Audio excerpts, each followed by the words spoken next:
Okay.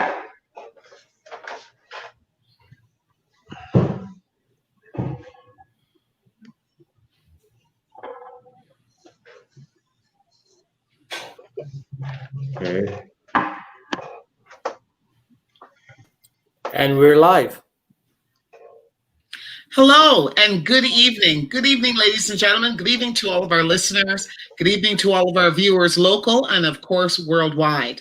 Welcome to part two of the Keep 6 event, which is focused on empowerment of the justice system.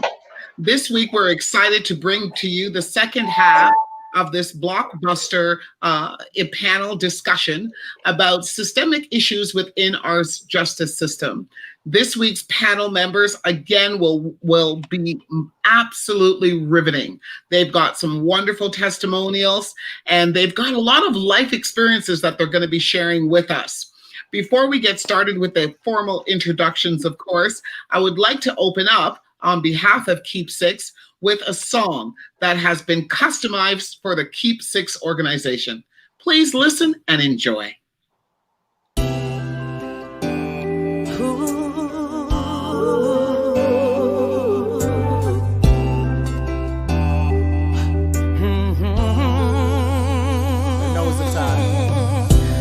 We've come so far to tear this world apart.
Together we stand. Together we stand forever. Together we stand. Together we stand forever. Together we stand. Hi, I'm Richard from Keep Six. It's time for changes. Together we stand. Together we stand forever. Together we stand. Together we stand forever. Together we strong.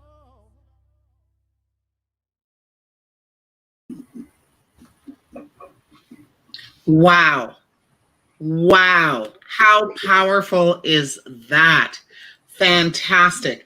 The song that you just listened to, ladies and gentlemen, is called Together We Stand by Artists United Canada in collaboration with Keep Six, keep6.org. We, the artists and executive producers, have created this powerful message together through music. We must be united in the face of anti-Black racism, identity and behaviors that perpetrate the Black racism, that perpetrate anti-Black racism presently, break down racial biases, and stand together. Thank you so much, Richard Miller and keep6.org, for that fantastic collaboration. Ladies and gentlemen, once again, welcome to part two of a two-part series on the justice system and systemic racism within it. Tonight we have a powerful panel that will be introduced shortly. But before we do, let me introduce myself. My name is Jacqueline Dixon, and I'll be your moderator tonight. I'm here to facilitate an open and honest and frank discussion about the issues that we face within our judicial system that predominantly affect people of color, mainly Black. And we're going to be discussing some very, very frank issues with individuals that are currently working within law enforcement, some individuals that are no longer with law enforcement, and some individuals that have been entangled with law enforcement. And we're going to be talking about it from a Black perspective. And of course, we are going to have other individuals of color lend their conversation, lend their opinion to the conversations as well. We encourage any of the listeners out there, any of the viewers, to please message us, whether you're listening to us on Facebook or watching us on Facebook Live, which would be Keep Six, that's KEEP 6, the number 6IX, on Facebook, or maybe you're watching on YouTube, keep6.org, or possibly you are listening on the web, which is www.keep6.org. Please like, share the video, tell a friend to tell a friend, so that we can get the message out to as many people within the community as possible.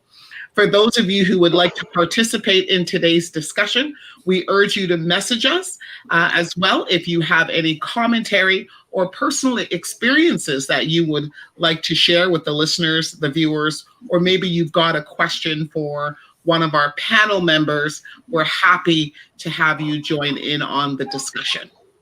So, without any further ado, we'd like to also thank our sponsors, of course, for supporting tonight's broadcast.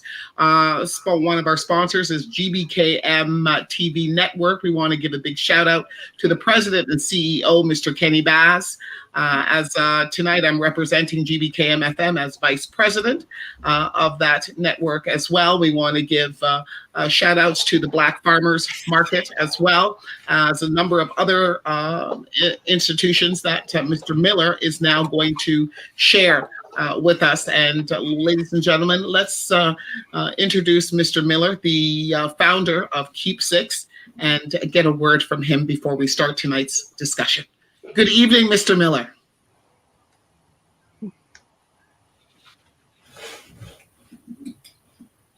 Good evening, Mr. Miller. Can you hear me?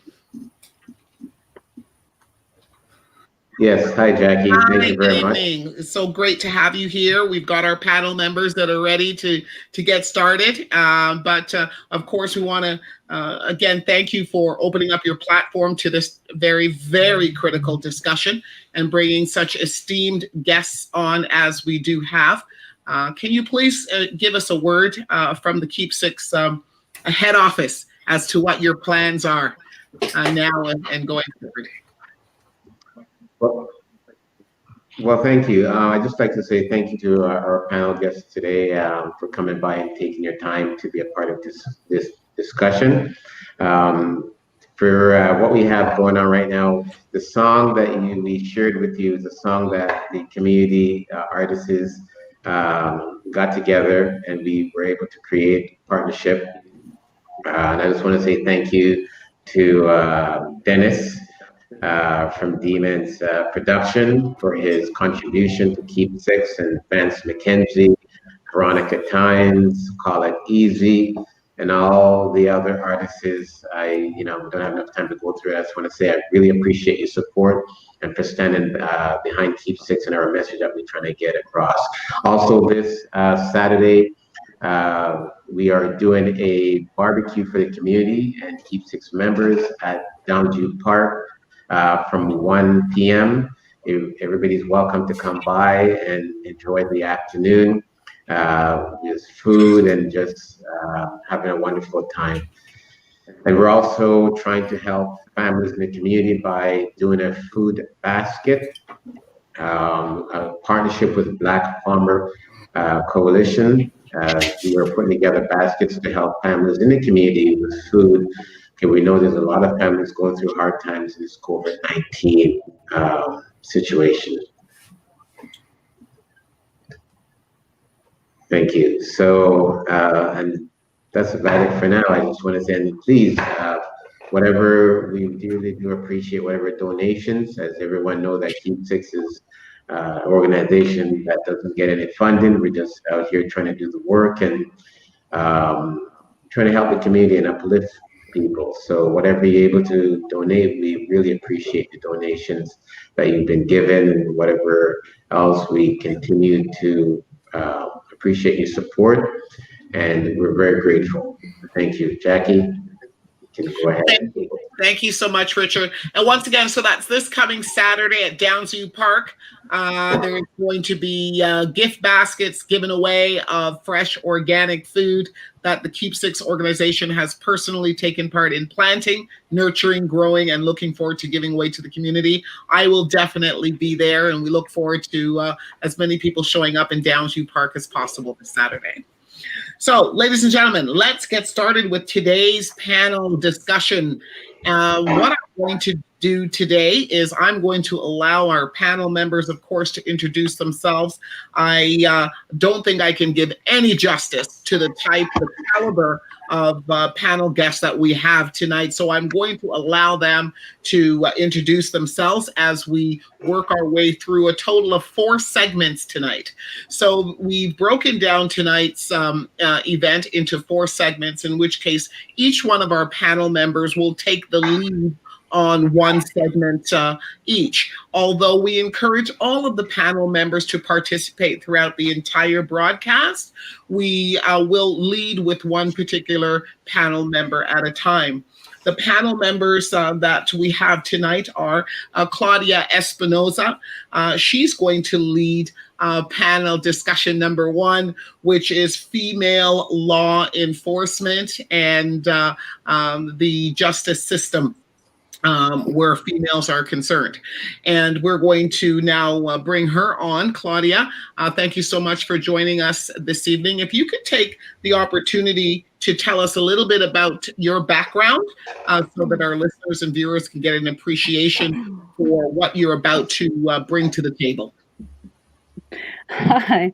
Can people hear me? Because I'm not entirely I can hear you really well. Entirely? Okay, awesome. Yeah. I'm always told that I need to speak up. I'm not, I guess, when I agreed to be on this panel, I appreciate the vastness of the discussion on female law enforcement. But I'm actually, like I've mentioned, only going to speak to this in regards to my position as a labor activist in law enforcement, so to speak. My name is Claudia Espinoza. I started working in the public service, corrections specifically, in 2004. And after various experiences that became apparent to me, I realized the importance of connecting and becoming an active member in the union, right? For me, it's the Union of Safety and Justice Employees, which is USJE, and it falls under the umbrella of PSAC, the Public Service Alliance of Canada. And I mean, there's lots of statistics, and I was trying to figure out how I was going to frame this conversation. But I mean, 55% of women are in the public service. There is, in terms of equity and representation, it's usually women, the number that is highlighted, either by the employer or by unions. There is, let's see, for those of us that are federally regulated, I know in the previous panel you had a lot of provincial, but Right. for those of us that are federally regulated, we have the Employment Equity Act, right? And even with those things in place, there's still like 8% of workforce discrimination and 5% harassment, or 15% harassment in the workplace. So let me just stop you right there, because I know that you're Sure. just, wow, this is some really powerful stuff that you're bringing up here, Claudia. So just to ensure that our listeners and viewers are staying with us here in regards to the conversation, you brought up two very, very, very strong points a little while ago. You said that in the public sector, public service, 55% of public service workers are actually female. Yeah. That's more than 50% of the total amount of public service workers. That's astonishing to me. I had no idea that was the case.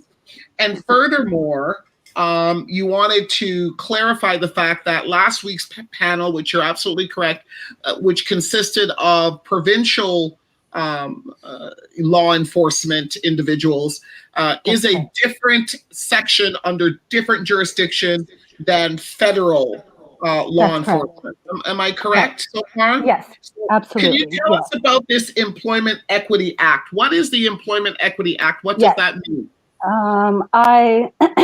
So the Employment Equity Act was, I mean, something that was created in, I think, 1996.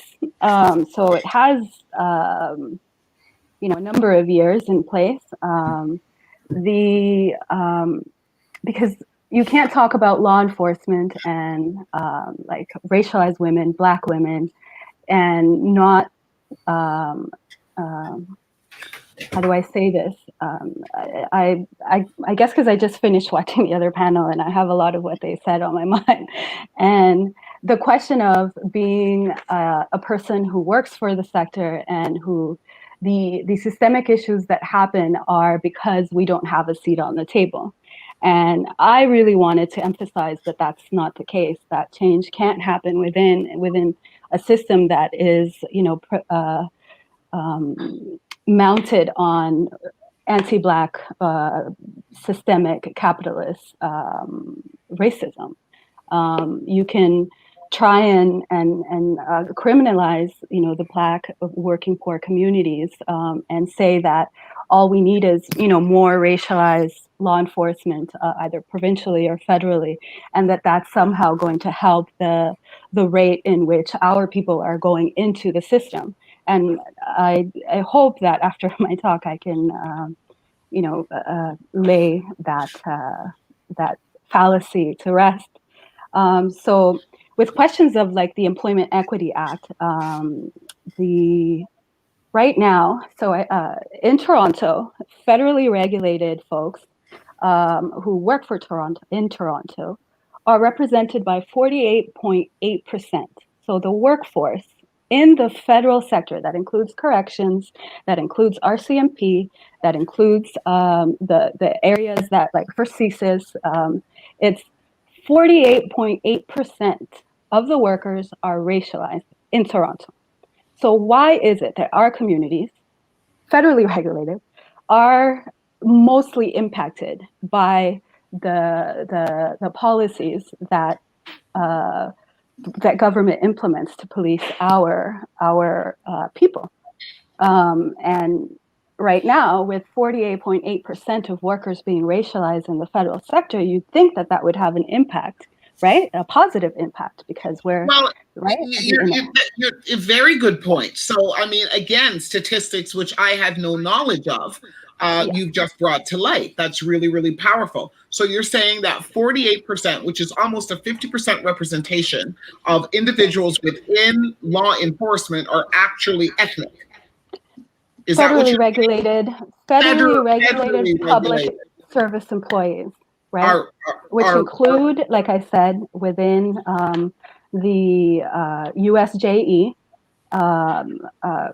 corrections, RCMP workers, justice, CSIS, the administrative side, and none of the fact that for those of us that are in Toronto, that hasn't had an effect in terms of the notion of getting a seat on the table, and that somehow that's going to impact policy, so that our people aren't being dragged into the correctional system, right?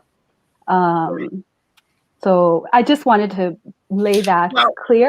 Claudia, does that not have to do with the fact that even though we've got a 48% representation, that 48% is it not fair to say is pretty well 48% at the bottom? Like they're pretty well, there was a term last week that I used with one of the panel members, and it was a term that I didn't coin the term. It's a term that already exists, and it's called job ghettos. And they call it job ghettos because what they have found is that even though there's been an increase of people of color that have now moved into law enforcement and public service, they're placed in what they call job ghettos, which are basically the bottom, just like right the bottom of the barrel positions within these organizations, that there are very few of them that actually end up climbing the ladder to powerful decision-making positions. So it's really a misrepresentation when you throw statistics out and say that 48% of the individuals within this particular industry are of color, when if 40% of them are still at the constable level. No one is in a decision-making position. Am I getting somewhere here? No, I completely understand your point. It's I see Duane nodding his head. Duane, are you with me? Definitely, Duane. Stay with me. I'm almost done. But I guess so. Going back to, because these are the statistics that if you're talking about job ghetto, then you have to talk about capitalism, because you can't say ghetto without capitalism, right? Okay. Those two things are intertwined in that. Very true. So anyway, I've wanted to also draw the attention to capitalism, and I'm really glad that you brought it up, Jacqueline, and through that the underlying construct is capitalism keeps the white supremacy. So if you have, police and popo policing our communities because we're poor, I mean, what do you think is going to happen? People are not going to struggle. People are not going to try and find ways to survive. I mean, absolutely. We're right here in Richard's, this is his space. This is what he's, bringing us all together. It came from him, but Richard isn't the rule. He's the exception, right? And there's more Richards, right? And that's, I guess, the point that I wanted to make, is that it isn't just about, hoping that because we have good racialized people in the service or in the system working, that's somehow going to make a difference in terms of our racialized communities, right? In Toronto specifically. So the first, let's see, I kind of went all over the place, but no, that's okay. I think we know where you're going with that, but I want us to just drill down a little further into this topic that we've touched on here. Now that you've shared some very eye-opening statistics with us. So I know that you're in your former position.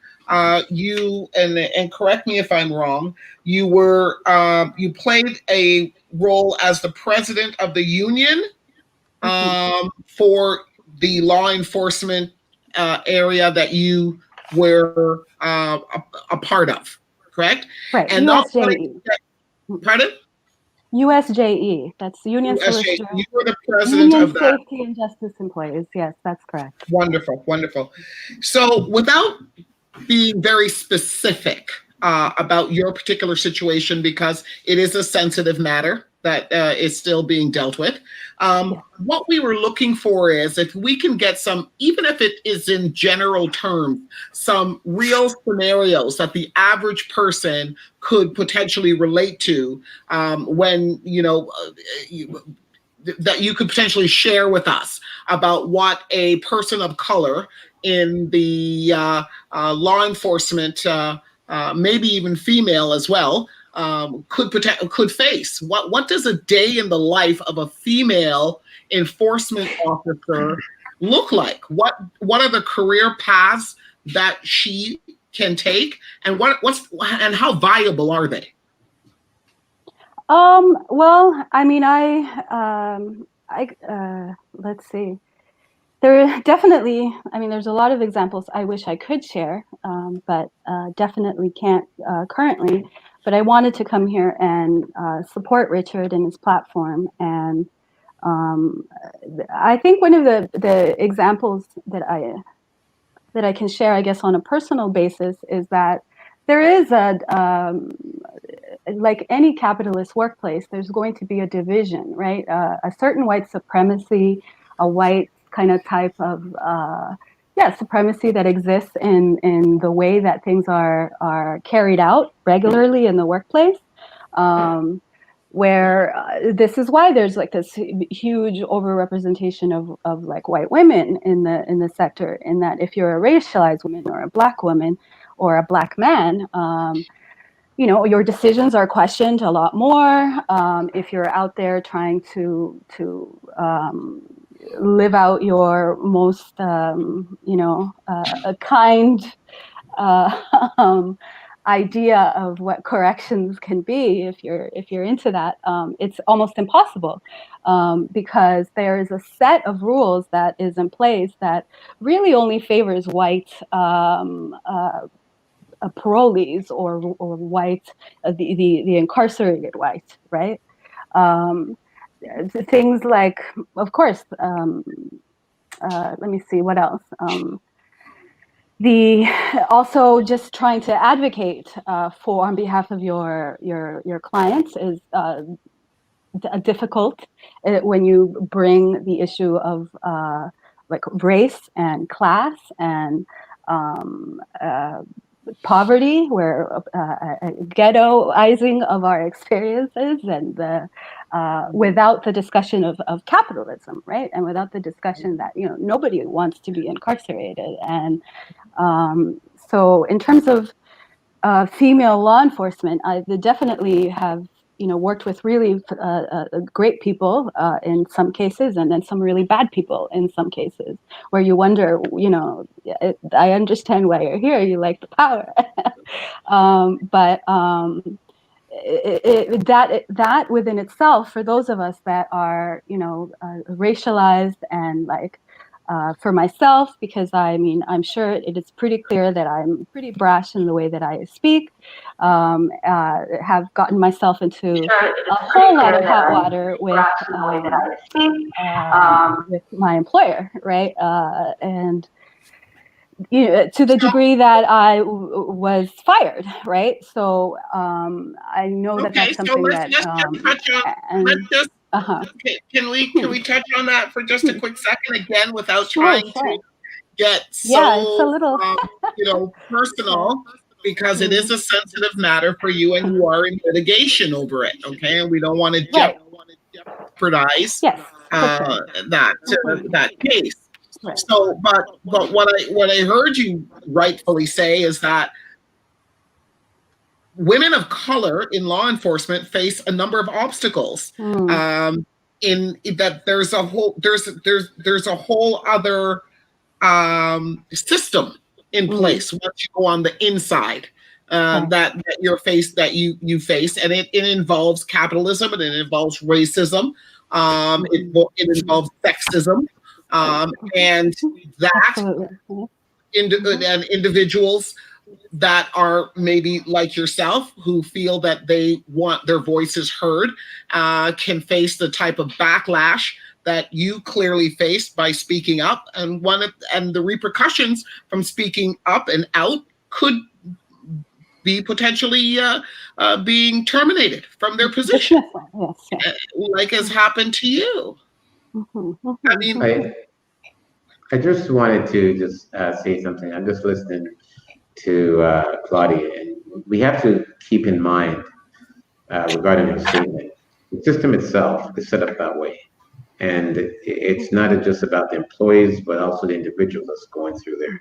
That's one of the things why they more or less suppress individuals to fit in a box that they're built. They specifically train these individuals that's under their mandates to be a certain way with these individuals in the community or in the system itself. It is, you have to stop and look at with the operation of it. You will hear that they do have these mandates that they try to reach, but in realistically, they don't really have a mandate that sits to benefit the individuals that are in the system. It is set to suppress those individuals, right? And I listened to Claudia, I don't really feel that the individuals that are on one side of the fence and the people are there that supervise these individuals that are color, they're any different or treated any differently from the individuals that are going through the system on the other side of the Absolutely. fence. Absolutely. right. I'm sensing that as well, Richard. Thank you for those comments. It's basically society. It's a microcosm of what's happening out in the big world, right? So it's just repeating itself on the inside. A lot of people would never know that, and if it wasn't for voices like yours and some others that are prepared to stand up and say, "I'm not comfortable with this, and I would like to see this change, and I'm not prepared to accept what you're offering," we would never know. Right. And this is how change comes about, right? Yes, Jackie, but also I just want to point out, this also just came to mind. We have to keep in mind that when it comes to these individuals or the system itself, they do not allow or they do not want individuals like myself to be speaking out, because when you know a certain amount of information, they feel that you are a threat and they will try to suppress you or do whatever it is to hold you from speaking or having that voice that could, say, for instance, give information that they feel that should be known. You are putting their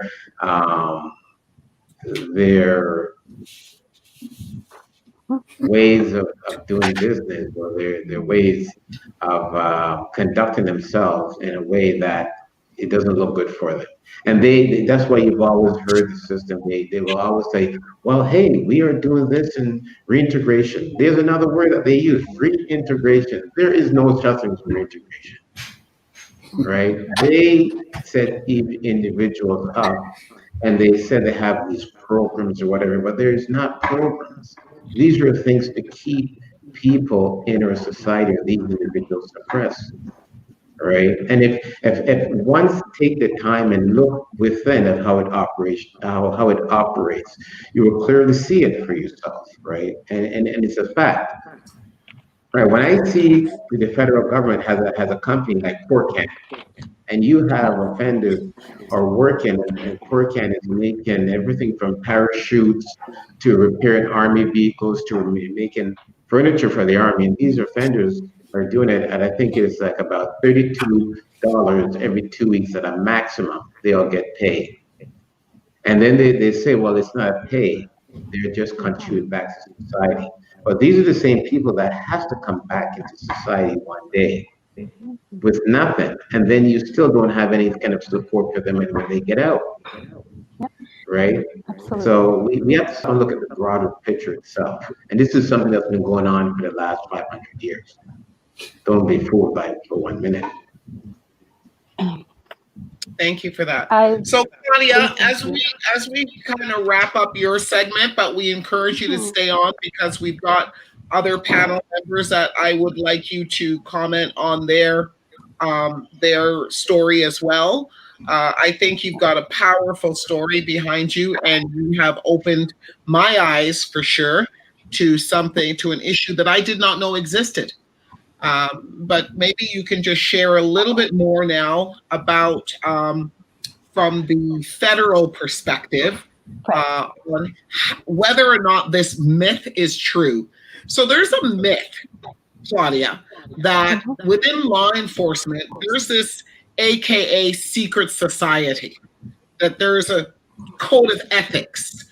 There's unwritten rules that officers abide by, and either you're in or you're out.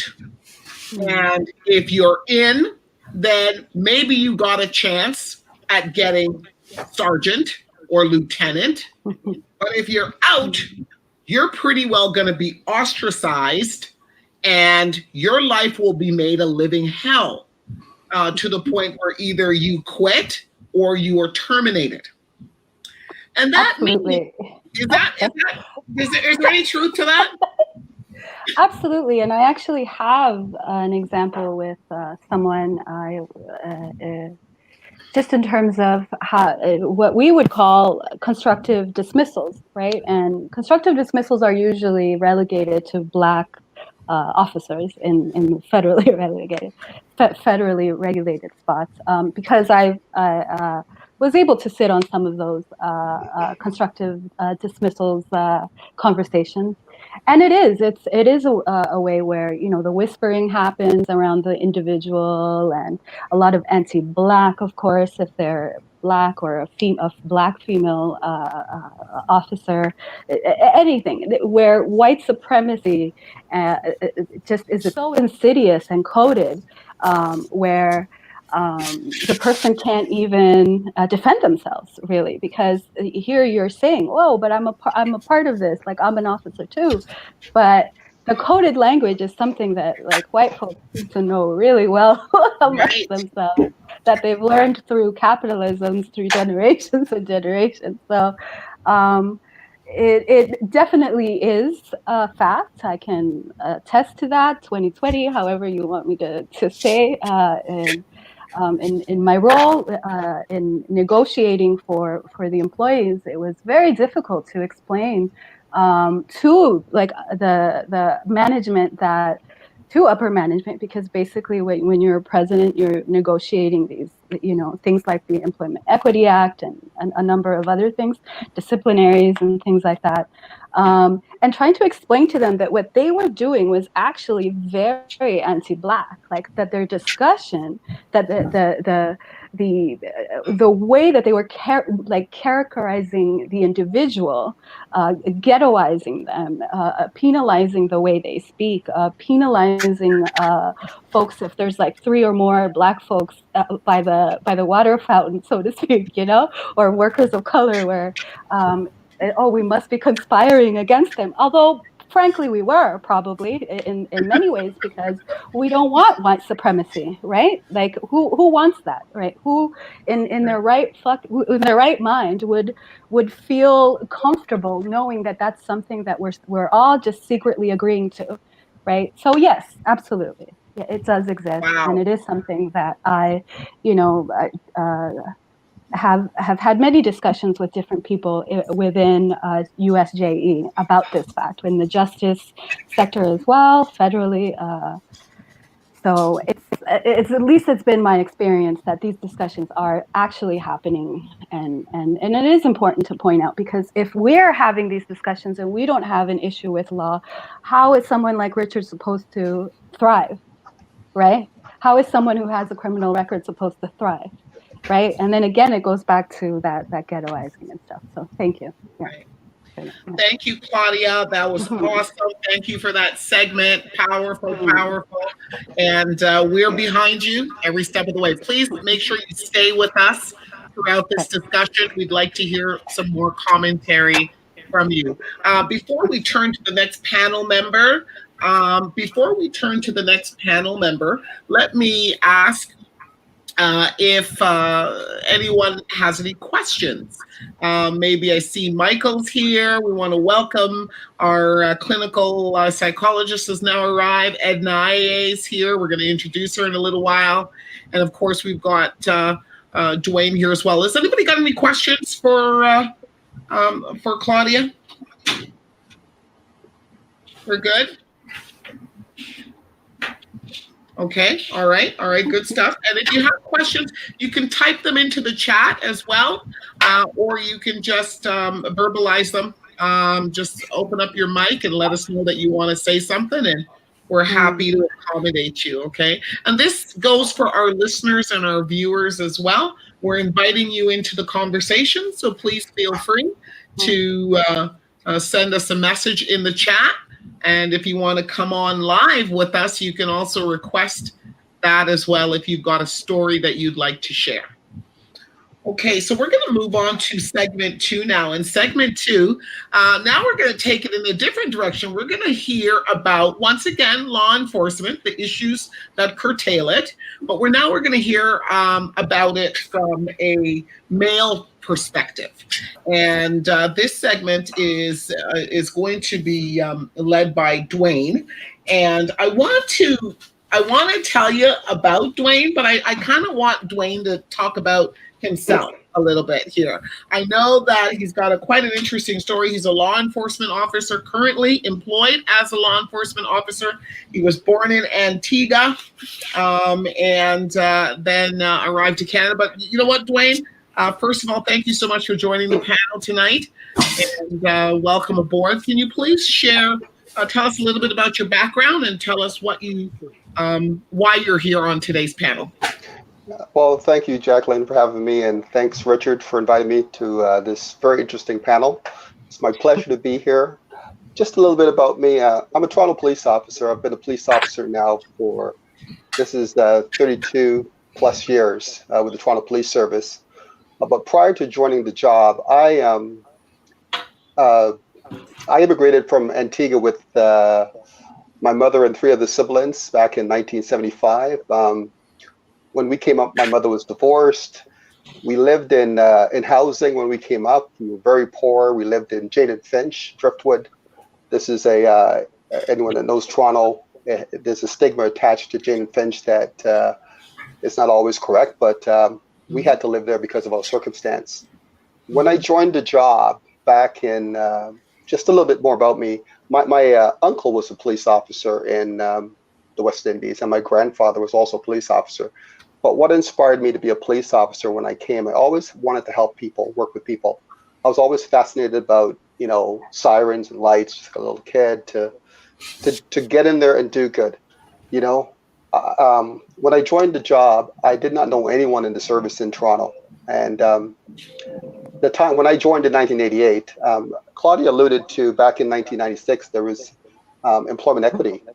I do believe, and that was for the federal services. I work for a municipal police force, and I do believe at that time there was some type of an employment equity program that had taken place where police forces wanted to diversify more, to have more people from different backgrounds. There was a push for that. I went to school in Toronto. I graduated from York University. I have a degree in economics and business. But after I graduated, my love for policing, I wanted to pursue a career in policing, but I wanted to have a backup just in case policing was not for me. But my challenges started once I started this job of policing. What I would call an eye-opener for me is how we as a Black community are viewed by the system. And what I mean by that is the system being not just the justice system, but the police community itself. It was a big eye-opener because I thought that I had a different image of policing going in.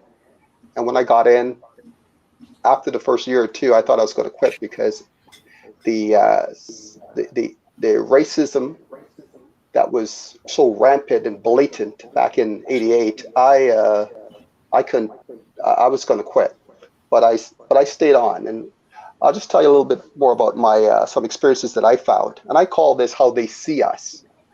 Basically, because I came out of Jane and Finch, when I got to the police college in Elmer, a lot of my other colleagues were like, "Oh, you only got on because of, you know, they needed a Black person on, or because of this, because of that." And I was teased right through the college, but yet I had the highest marks in for exams coming in. I was the best athlete coming on, and I was university educated. A lot of the other colleagues were grade 12 or less. And I found that the way they viewed me, they felt that I did not belong there. I only got there because of my color. You know, even after I got on, I found that I was still living in Jane and Finch for a short period of time because I was still looking for a place. And often I would take when I'm not on duty, I would take my uniforms to the cleaners, which was at Jane and Finch Mall. And I remember an encounter there one time where I had pulled up, I had just bought a new car, and I pulled up on the curb to take my clothes into the cleaners, and I saw these two police officers, these two white police officers, older gentlemen, and they drove past looking at me very hard. And, you know, I didn't even think of color. I saw them as police officers. As colleagues, and I kind of waved at them. I was not in uniform. I kind of waved, and I guess they must have thought that's kind of strange coming from a Black guy from Jane and Finch. You know, and, you know, that was my reality. But then they slowly drove past me. Then they circled back, and my car was stopped in a fire route. But I was just rushing in to drop off some clothes right at the store was at the curbside there. And as they drove past me, they drove very slowly. And then 1 week later, I got a drive-away ticket in the mail. And I was sort of shocked that this is how they do policing in Jane and Finch, that they look at you a certain way. And then if these officers were so lazy, if they wanted to issue me with a ticket for stopping in a fire route, get out of your car and issue a ticket. Don't drive away and then say that I drove away, because back then, that tactic was used to harass a lot of Blacks. Basically, the police did not, if they wanted to piss you off, they would see your car stopped somewhere, and they'd come out and they would write a drive-away ticket, and you get it in the mail 7 days later, and you only had 1 day to pay it. Otherwise, the fine would double. So it was a bad tactic. I complained about that, and I found that my experience moving forward in policing, I realized that I was in for a battle, that I had to do things. I was not going to compromise where I came from. I was not going to compromise my community to get ahead any time in this job. I'm still a constable for 32 and a half years, and there's a reason for that. And that's because I never sold out. I never sold my soul to, I think Jacqueline, you said earlier about this secret society or in policing. There is a sort of like this, it's not really a secret society, but it's like a herd mentality that you have to go along with the status quo. Otherwise, you'll be ostracized. They'll say that you're not part of the team, and you don't get spots. They don't trust you. They have to be able to trust you. So in order to be able to trust you, you have to speak like them, talk like them, act like them.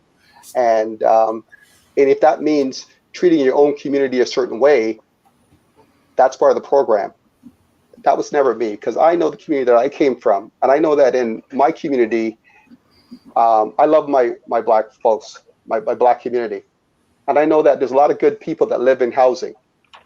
And I've often heard from officers that people that live in these communities, they're all gangbangers, they're all drug dealers. You know, we should just burn down the community. They spoke horribly about blacks. I worked in 12 Division for my first 6 years in policing, and 12 Division is in the Jane and Thathui area. They're infamous. They're infamous. They've got a very bad record, that 12 Division. Well, it was very bad down there in 12, and I found the just dealing with some of the officers, it was very difficult to deal with them because the way they spoke about people, you know, about black folks, it was terrible.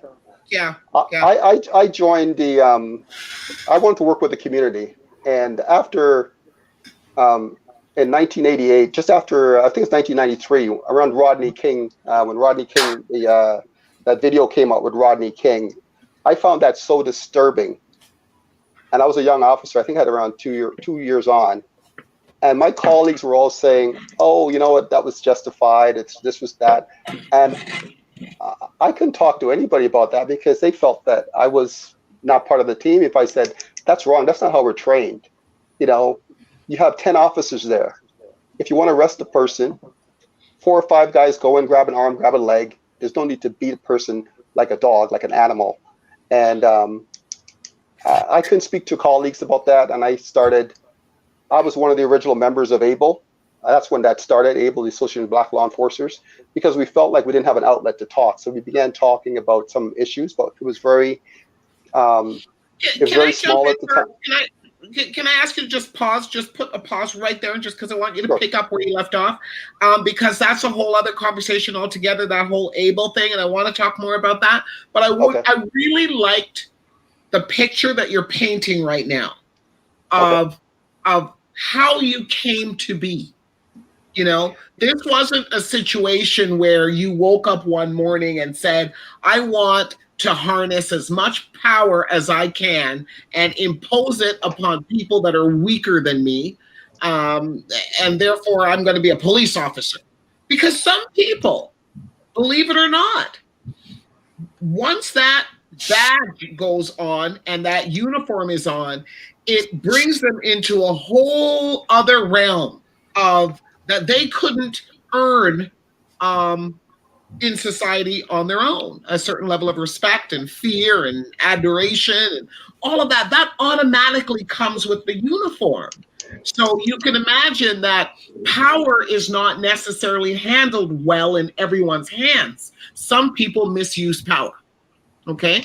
But at the same time, I don't sense that those were any of the reasons why you decided to join law enforcement, and you qualified yourself very, very nicely, because I, as a woman in my position, I know what it is like to be the smartest one in the room, and yet still you're looked at compared as the same as a counterpart that is of Caucasian, and there's really no justification because you're miles apart in qualifications. But here's the thing, though. In 1988, when they were looking to bring more people of color, you got swept up in that wave. So when you joined the force at that time, there was already the code already existed. There were and you might have went in there with stars in your eyes, and very quickly, as I can see, you got let down pretty quickly. Yeah. What about the individuals that got caught up in the system in those days? Where are those officers today? Like the people of color that joined when you joined in those days, how many of them are still with the force today? Well, I can tell you this, that some of the officers, there weren't a lot back in 88. I was the only one in my class, only black officer in my class. So there wasn't a lot of officers still of color, black male officers. But some that I do know that were in other classes subsequent to my class, they're still on the service. Some of them have been promoted. But what I did notice was that a lot of them remained very quiet and went along with the program. They were never outspoken. I found that there was a lot of nepotism, favoritism, and racism within the service. And even training, when I started, when I was in 12th Division, I wanted to go for training. There was a detective sergeant that was in charge of the CIB. I was told by my staff sergeant, I'll be the next officer in the training program for the detective position because I qualified. And so I prepared myself for that role. 1 week before I was supposed to go into that position, I was called into the office and I was told, well, you're not going in this time. You're going to go in at a later date because the detective sergeant had a female, a white female officer that he was apparently dating, and she was not even first class, and wanted her in the spot. And they told me, well, she's going to be getting the spot. And I said, well, how could she get the spot? I knew that they were dating, but I said, how could she get the spot when she's not first class? She does not meet the qualifications. And my staff sergeant, the only response he had said to me was, what can I say, Duane? Nepotism is alive and well in 12th Division, and just laughed. And I sat in this office and I was like shocked. I said, this is the response I'm getting from the staff sergeant. So I became very quiet. I left. And for the next several days, everyone thought I was going to go to the association. I thought I was going to go to the press, make a big deal about it. I said nothing. I just became very quiet and withdrawn. And then a few days later, they called me back in and said, listen, you know what? We promised you the spot. If you want the spot, you can have it. And I said, no, it's okay. I don't want it. I have to, they obviously saw that I was upset, and you shouldn't have to, I was back in those days, I was one of the best officers on the job.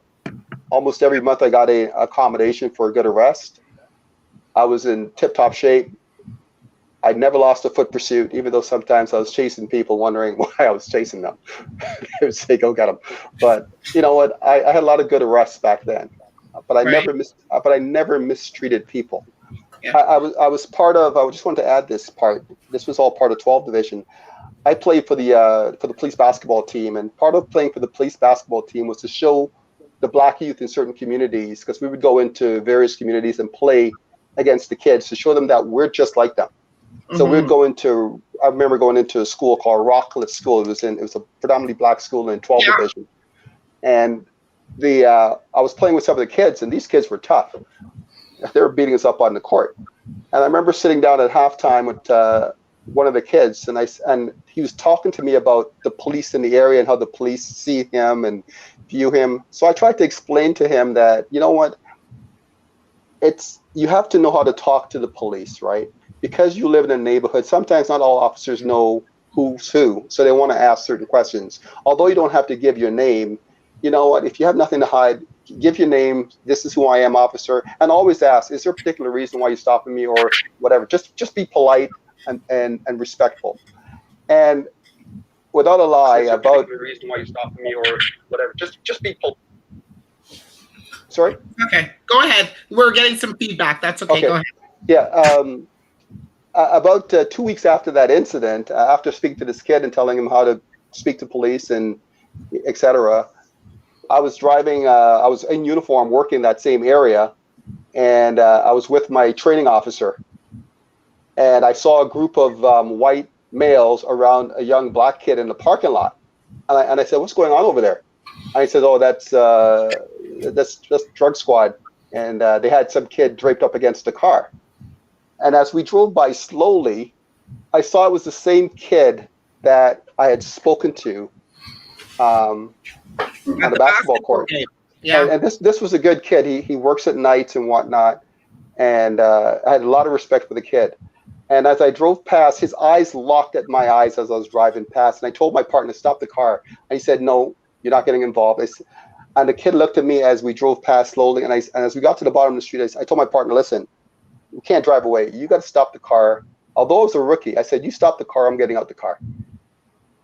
And he actually stopped, turned around, and as we drove back up to the kid, all the white officers just dispersed and left the kid there. And I got out the car and I said, "Hey, what's going on?"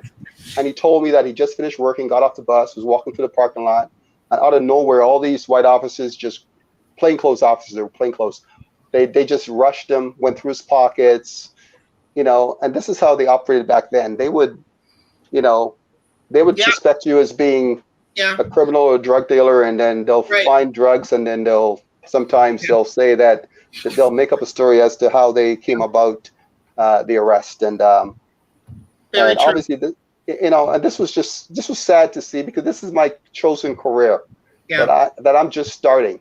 Yeah. And I didn't want to be part of this nonsense. But Duane, let's and your story is beautiful. It's compassionate, and I applaud you. I think you're one of the good guys, man. I wish we had more guys like you. But let's talk realistically here now. You were Black going into the police force. You had Black experiences before joining the police force. You must have had some sort of inclination that by joining the police force and then becoming even more of a minority than you were, as a layman, that there could be difficulties that you were going to face. And you had to have contemplated to yourself, how am I going to handle this when I'm put in a position where I'm going to have to act? And the reason why I'm saying that is this. I'm going to ask you a straightforward question. Did you at any time yourself or witness anybody of color who acted on the pressure that they were experiencing by their cohorts to behave unreasonable or even downright illegally towards another person of color? And that could mean even at an arrest stop. That could mean as a jail guard. That could mean, in the courthouses. Did you yourself or participate or witness another person of color acting in that manner only out of pressure or a need to want to be accepted by your... I've seen some officers of color, I would say they forgot where they came from, and because they want to be accepted, like you said, they would go along with things that they know they shouldn't be going along with, or they don't question certain things. Sometimes not even just about going along with it, but when you don't say anything, you're going along with the program. Sometimes they just remain silent, and if you remain silent, you're actually going along with the program, and you have to speak up about it. I'll give you another example that really troubled me in 12. I have hundreds of examples, but there was one time where there was a party that was coming out at nighttime, and it was a soccer party. It was a late night party that was people were exiting the venue, and I remember having one of my supervisors. It was a night shift. It was around 3 a.m. He called all the cars in 12 Division to meet in the parking lot, and he said, "This is what we're going to do, guys. These guys are coming out the party. These people are coming out of the venue. I want you guys all to get your tag books ready. We're going to drive up 7 cars in tandem, and we're going to block all the cars in, because there at the particular area where they were coming out was a no stopping. Although it was 3 o'clock in the morning, they happened to change the signs just for that location. No stopping at 3 a.m. Wow. And anyway, I'm listening to the sergeant instructing us to drive and block the cars in, jump out, and give everybody tickets. And at the same time, there was a white club that was in the same division that had the same situation, and we never went there. Okay. And I just thought... And was this by 12 Division once again? Yeah. Okay, and here's why I'm going to bring that up again, because you might know, I certainly remember growing up here all my life. I've seen a lot of things. I've experienced a lot of things, and I've lived on both sides of the track. Yeah. Where I was schooled as the only Black child for years. in every class. So being around Caucasian people, being instructed by Caucasian people, living side by side Caucasian people is nothing new to me. That's the world that I grew up in. But what I do remember very, very clearly as a child is my father marching one day when it had become so much of a burden for even him, this articulate, very straight man who provided a very good life for us, because of systemic racism that was being consistently portrayed by 12 Division. 12 Division especially. 12 Division is the division that takes care of what you call Little Jamaica, okay? They take that Little Jamaica is controlled by 12 Division all the way up to Chichue, or Thuthuwe, whichever way you want to call it, okay? Treachery. Oh. But they're the guys. 12 Division were the guys. They were the bad boys. And they did a lot of things that pissed off a lot of the people within the Black community, and specifically Jamaicans. Okay? And it got to the point where this is where Dudley Laws kind of came in, and that's what made 12 Division made Dudley Law. That's what made Dudley Law who he is, because of the consistent racism that came out of 12 Division from the late 70s right through until things started to happen, like that march on Eglinton that day. And I'll never forget, my dad left to go and march. You know, I just want to comment about Dudley Laws, because Dudley Laws and Charles Roach, I remember when I started out in policing, and they started the Black Action Defense, and they were very active in police-involved incidents with people of color. And my perspective on that was, initially, I did not quite, what bothered me a little bit about them initially was that they were only talking about the police doing things with Blacks. And my concern was not just the policing issues with how police view us as Black folks, but how we as Black folks treat each other. And in 12, we had a lot of homicides. And I remember one cycle alone, I went to 4 homicides in a shift, in a cycle, in one cycle. 4 homicides, they were all Black males. And it really broke my heart seeing these young Black men killing each other. And I said, why do we not speak out against these things? And I never did understand too much about what the cause was with Dudley Laws, but I later learned to totally respect that man. Yeah. And because if it wasn't for him, Dudley Laws and Charles Roach, we wouldn't have the SIU, we wouldn't have the OIPRD. That's right. We wouldn't have OCOPs, you know, because police cannot investigate police. We need an independent body to do that. And although we have these bodies out there like the OIPRD and the SIU, they fall short. One second. Oops, sorry about that. They fall short. Can you hear me still? Sorry. Yeah. They fall short because I feel that within these systems, there are still ex-police officers investigating.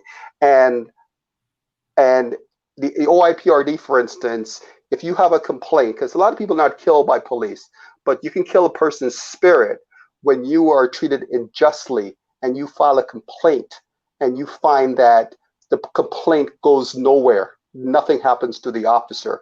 That can kill your spirit. That can be sometimes worse than a bullet, emotional damage. Okay? And I find that with the OIPRD, how that is set up still, although there's been some change with the Michael Tulloch report, it's still, you have a complaint, it's going to be sent to the police service to investigate, and they just repeat whatever the findings of the police force is. They really don't do an independent investigation in 99% of those cases. And it needs to be, they cannot send it to, like I had some issues with Peel Police, and I made some complaints against Peel Police. I had a lawsuit against Peel Police. And I found that what happened was my complaint went to their professional standards to investigate themselves, and they sent a report back to the OIPRD, which basically the OIPD just read whatever their professional standards did, as opposed to looking at the entire investigation, how that was conducted, and the biases involved. So I do Right. have a lot of respect for Dudley Laws and Charles Rhodes, because Right. they're instrumental in creating changes within the system, but more needs to be done. Absolutely. Thank God for them. May they rest in Dudley Laws. May he rest in peace. So listen, a question came on a little while ago where somebody was asking, I know the answer, but I'd like you to share it. The individual asked, how long have you been on the force? Can you tell us, please?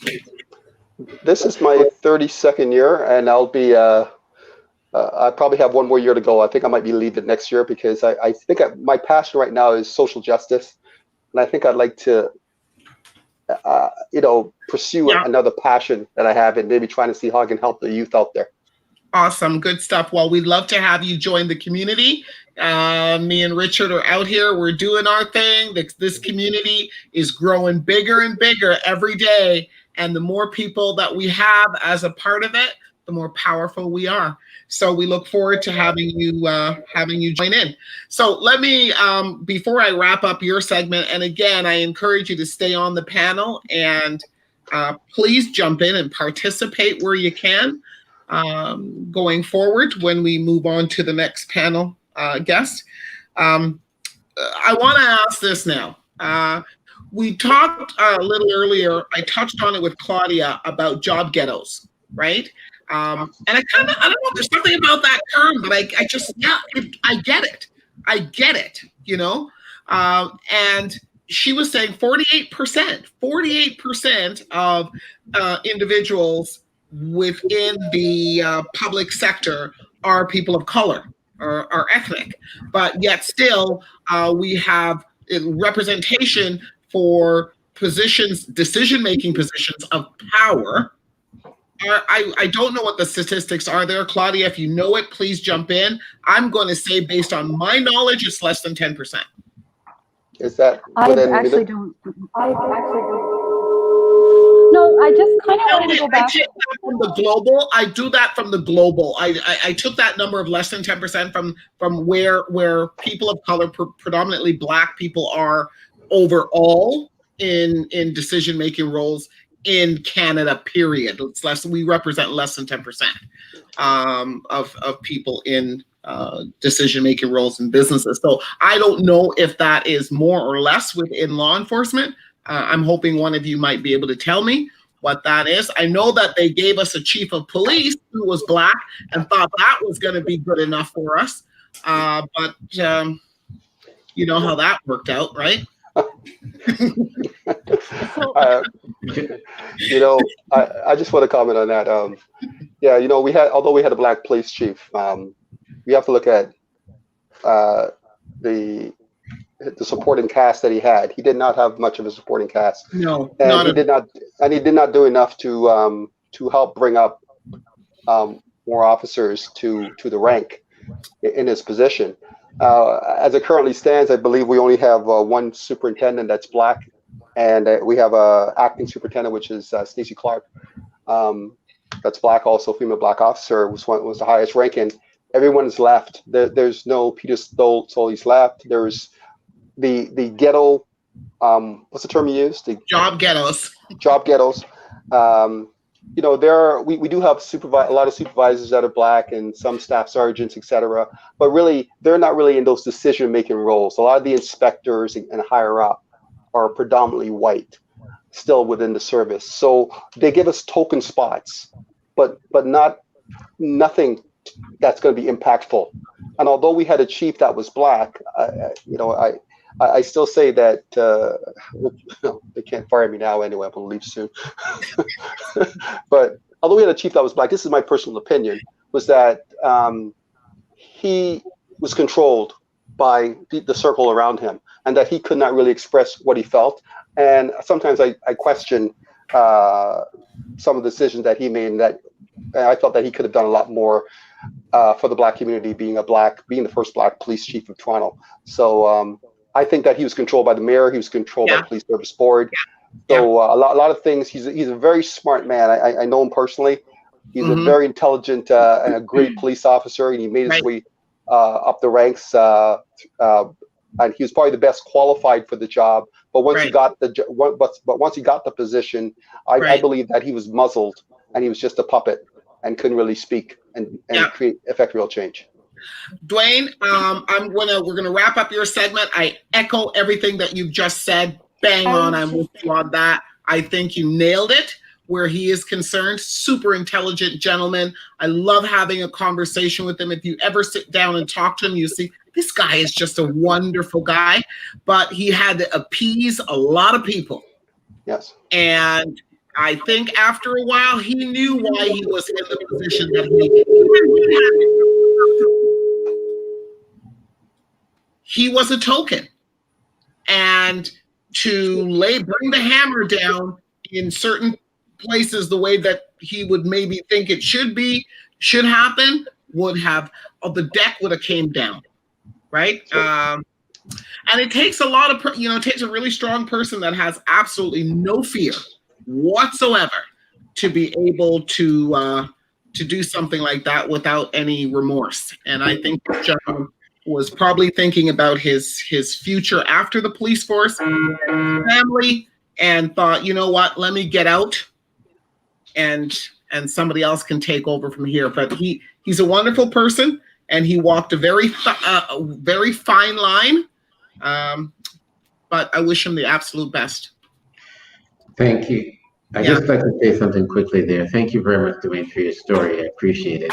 I would like for us to even try, time is really against, we have a couple of people that like to come on and make their views and experiences. But also I'd like for us to maybe even jump to Michael, and because I've really appreciated the psychiatrist would speak at the end, because I want to address about the issues that individual faces once it goes through the system and the psychological aspect. So I really love if we could move on to Michael, and then we get to a few people. All right. Thank you, Mr. Miller. Once again, Duane, I could have talked to you all night. We're going to move on. Stay on board. We're going to move on now to Mr. Michael Williams, and it's always a pleasure running into Michael whenever there is a community event. He's a big supporter of his community. He's out there at all the major events, representing, and we owe him a lot. For those of you who do not remember, or those who do remember, Michael Williams is the past VJ for Much Music, and I believe he was our first VJ of color, first Black VJ of color on Much Music, and we enjoyed him for many, many years. He's gone on to do a lot of things, and his resume goes on, and I won't even try to touch the amount of things that Michael has done and the accomplishments that he has. From the News Talk 1010, he's currently, I think he's still co-hosting or co-producing on News Talk 1010. He's been on every major network. He's a great ambassador for our community, and he's going to talk to us about the fact that regardless of the success that he's had, and with all the acclimates that he's had, he still has had his challenges. So we're going to talk about this segment. I call it Driving While Black. Well, okay. Michael, good evening. You can hear me okay, everybody, I hope? Yes? Yeah. All right, good. Let's see here. I grew up stateside. I grew up in Cleveland, Ohio. I was there till I was about 16. Then I toured the world with a group called Up With People, which I won't even get into, but you can find out about that. Just Google it. And then I came back, graduated from school, and decided to come to Canada because Marshall McLuhan was going to be teaching communications, the lauded professor and communications guru of Canada, was going to be teaching the subject that I wanted to study, which was communications and media in Montreal. Unfortunately, he passed away before he was able to do that, but I still went to the school. I got my degree eventually in communication studies with minors in drama and English. I always figured, as did my mom, that anytime my face was in a book or anytime I was in a class or learning, that was going to be a good thing to do. No matter what it was, I'd probably use it at some point in life. We weren't allowed to get anything less than a B. If you got anything less than a B, you were going to summer school. You knew what you were doing for the next summer. Going to summer school to take those classes, to do them over and get a better grade in them, and also to get ahead on what you were going to be doing the next September. Being American, coming to Canada, coming to Montreal, where everything was in French, was quite an interesting and wonderful experience, because in Montreal they are lovers, extreme lovers of everything artistic that is Black, especially music, be it jazz, folk, funk, or any other type of music. They really have a great time with jazz up there. I worked on the Montreal Jazz Festival for a number of years. That's a great festival. It's probably the greatest jazz festival in North America. I was blessed to have worked with them and made friends with all of those people up in Montreal. And it's a serious music town. Everything I did, I wasn't going to be a token, just because I wasn't really going to do anything that I didn't want to do. So everything that I did was something that I really wanted to do and something that I had planned to do. So my trajectory sort of went from touring the world with a couple of bands, playing in a number of musical bands. That was just absolutely great. Learning how to produce music, working in radio, writing, and everything media I was interested in from when I was just a little kid. So when my mom would say, "Are you sleeping?" I would say, "Yeah." So obviously I wasn't. I was under the covers with a radio, my comic books, and I was writing something possibly as well. So I went from there to working at every radio station that I possibly could. I started, first time I was on air, actually, other than high school, was a station called WNCR in Cleveland, Ohio. I worked at WNCR, which was a progressive rock station. I did everything. I was a gopher. I went for coffee, went for tea, met everybody that came through, opened the doors, closed the doors, just whatever could be done. And in exchange for that, I got the keys to the studio where I got to create and do whatever I wanted to do. My first encounter with the police was in high school. I went to a school called Collinwood. You can Google that too. Collinwood, Collinwood, in Cleveland, Ohio, in 5 Points. This school is important because this was the center for race riots in Cleveland, Ohio. And we had race riots several times a year. So the first time I encountered the police would have been going to school and getting there a little bit late during riot season, and I didn't know. And they actually saved my life this time. So it was kind of interesting as I was going to school, and there were people outside going, "Look, there's two right there. Let's get them." Then we knew, and we knew it was going to be on. At that point, we were walking up the steps to the school, and the doors were kicked open.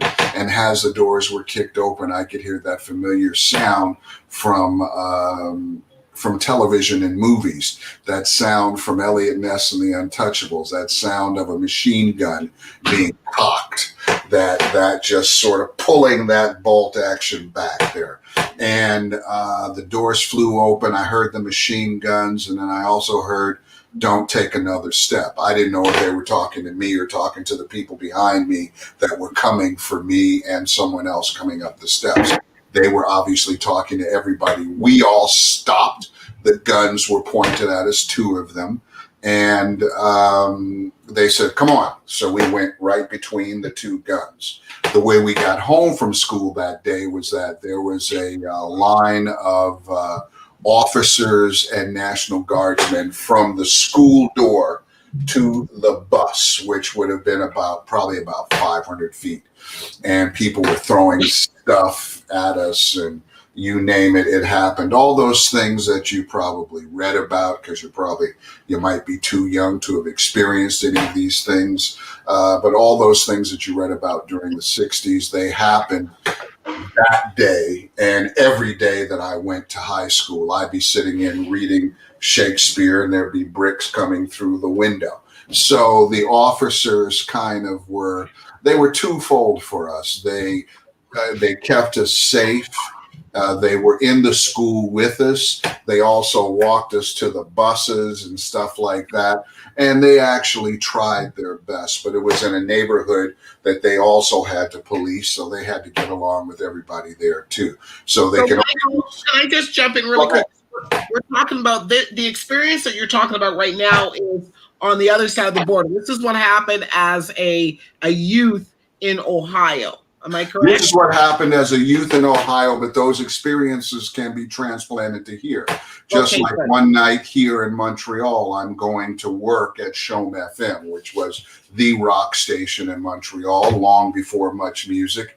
I had gone out on tour, come back on tour, didn't have a job, started work at the radio station just by accident or mistake, but it was really a plan that I had as well.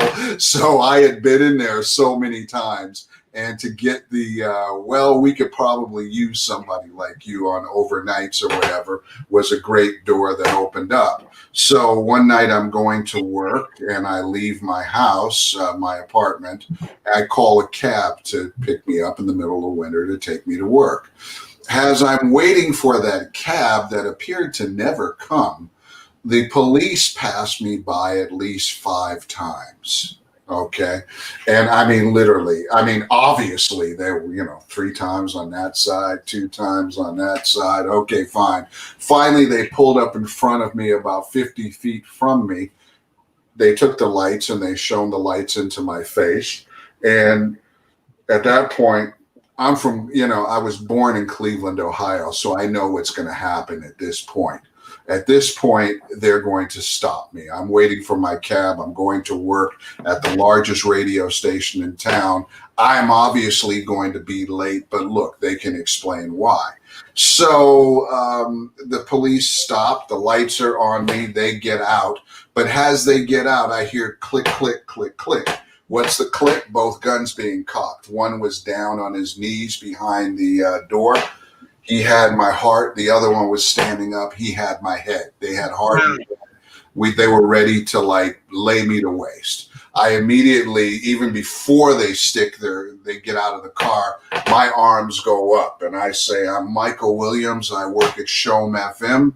I'm on my way to work. Looks like I'm going to be late, officers, and you can tell them why. Can I help? Stop right there, because this is powerful. Now, this is powerful. Your reaction when those lights hit you was, I've seen this before.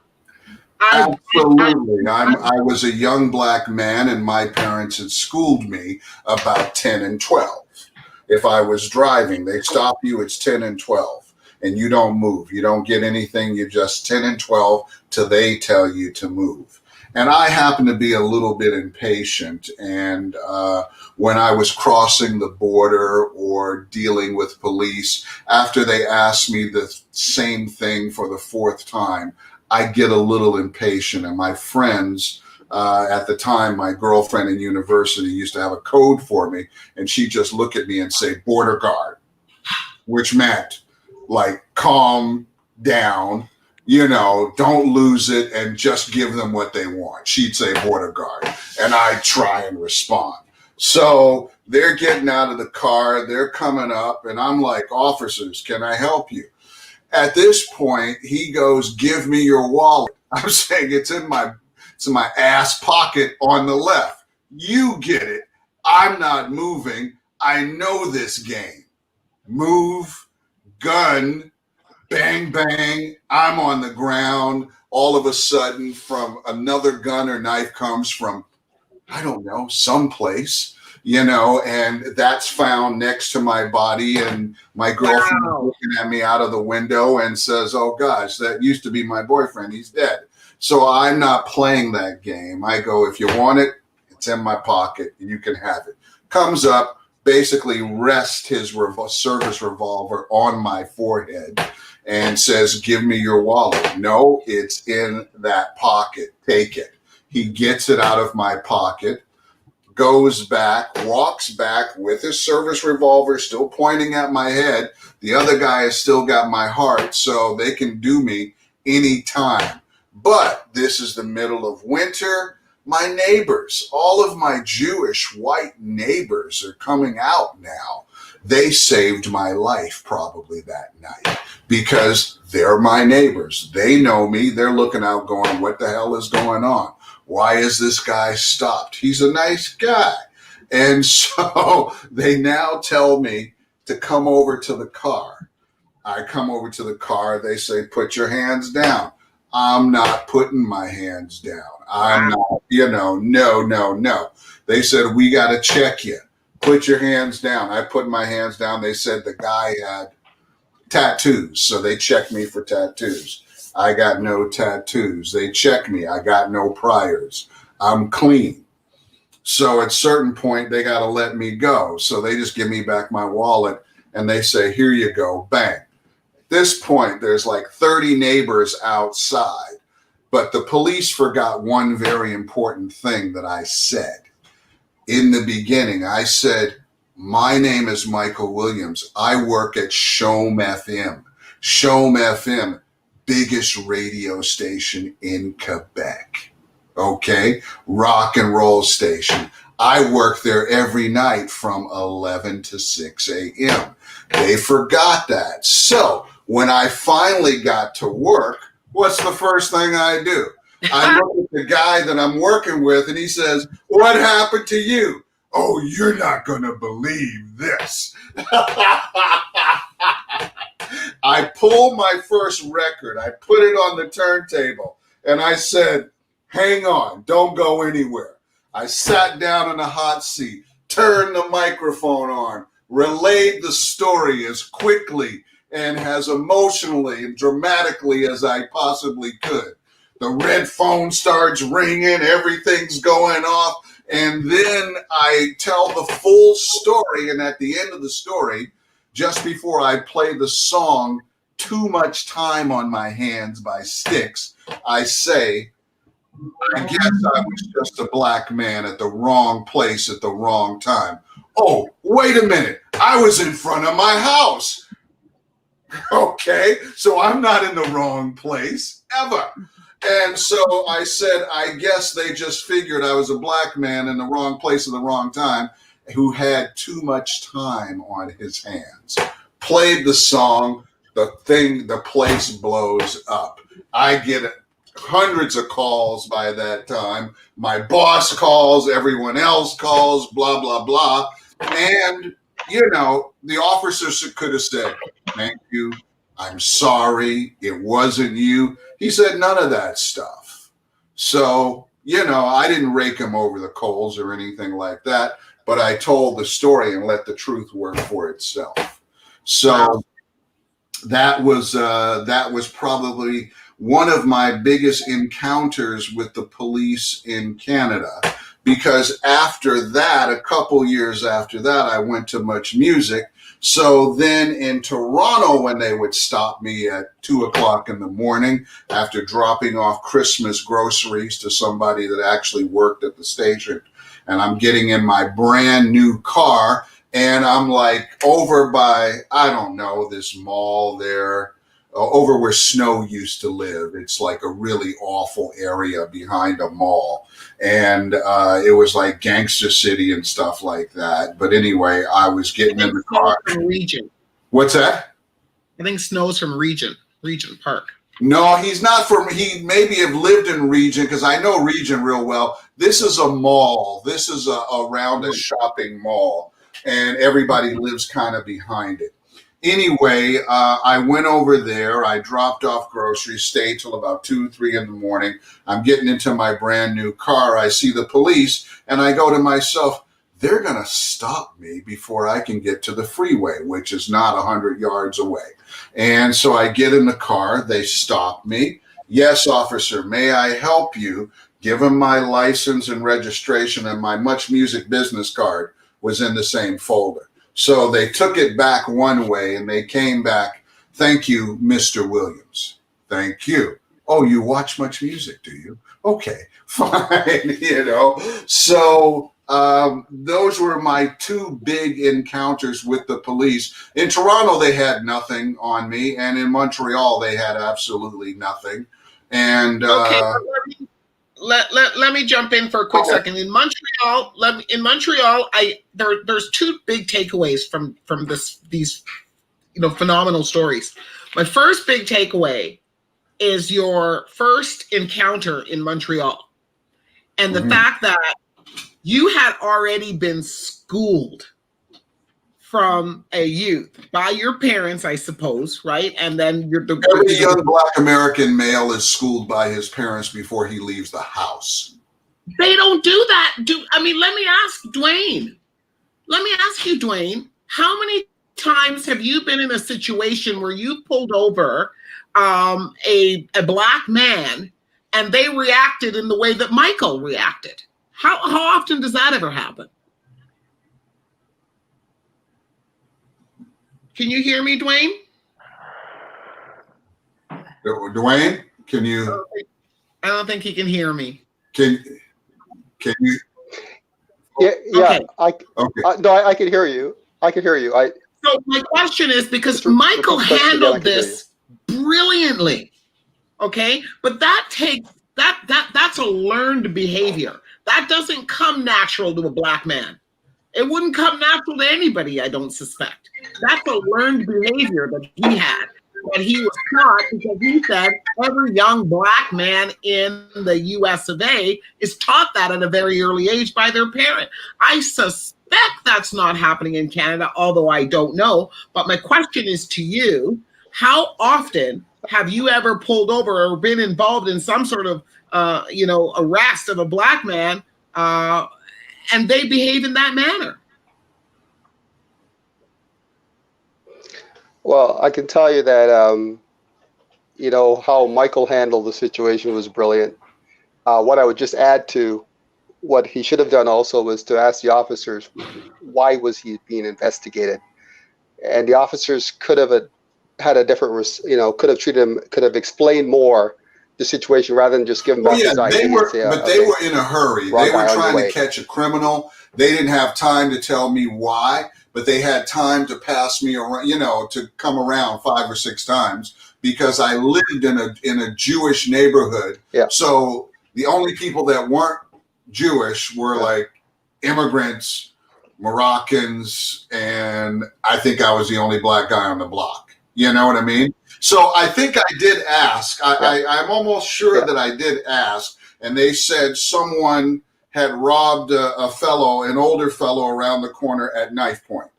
And I said, and obviously that guy was Black, huh? So it was kind of, but you know what? I have been now on the other side of that, because there's always another side, because life is a balance. I worked with the police in Halifax with Native kids and Black kids, trying to bring that together, telling stories, talking to them, stuff like that, hosting sessions with them.